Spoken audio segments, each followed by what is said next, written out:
Southern Kaduna citizens have lived in peace over the years. We manage our differences with other Nigerians that have found it necessary to come and live with us. Things were going well until Rufai emerged as governor with an agenda to divide the state, and in a recent film clip, he confessed that his agenda was to Islamize Southern Kaduna. Fortunately for us, religion is not an issue because Islam and Christianity, even on the world plane, are the two closest religions, with Jesus as a common prophet. So for Rufai to come with this type of negative agenda was a big surprise. He decided to have nothing to do with Southern Kaduna. What crime did we commit? No crime at all. He also confessed that even at the national level, they used the bandits to win the election in 2015. And when he assumed office here, he also confessed that he knew where the bandits came from. He went to where they were to pay them money to stop killing Southern Kaduna people, which made the situation worse. In the end, he left the state more divided on tribal and religious lines. I said somewhere in a recent interview that in Southern Kaduna, many family compounds have both Muslims and Christians.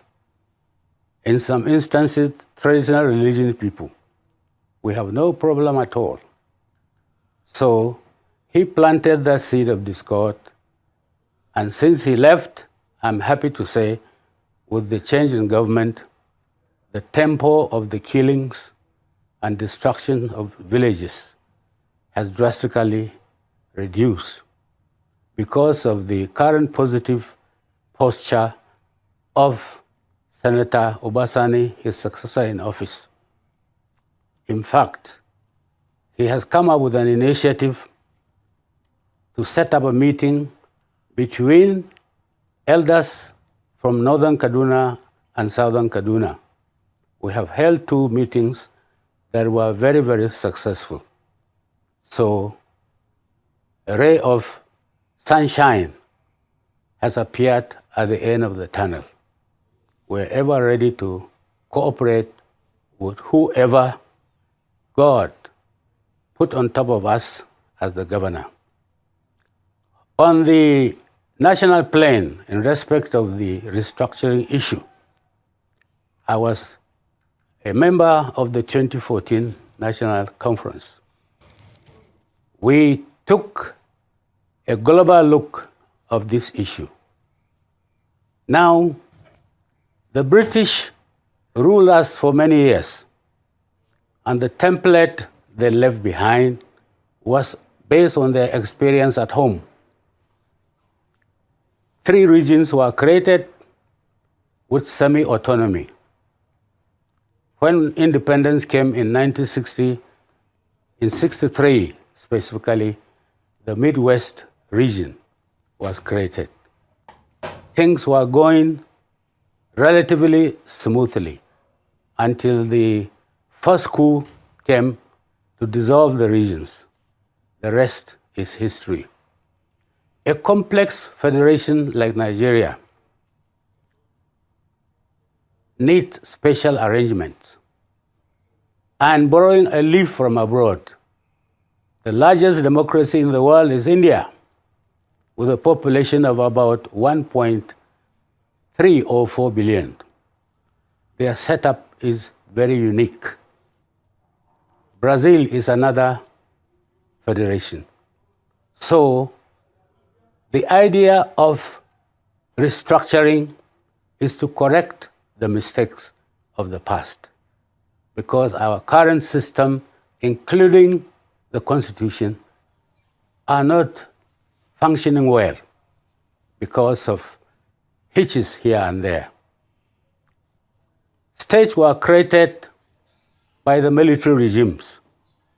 From that time, we have seen that state creation is a versatile vehicle for rapid development. Since things are not working properly, let us rearrange. In that regard, the 2014 National Conference report made some recommendations. And the recommendations are all embracing. What is needed now is for the current government to take a look at that report and then choose what it can implement. The creation of a few states was recommended. Adjustment of boundaries here and there was also recommended. So the whole aim is to carry every group along. And of course, sitting down and exchanging views, listening to all sorts of views with a view to charting a more credible way forward. I think that is not too much. If we don't do that, we're going to continue to face what we're facing. Because democracy is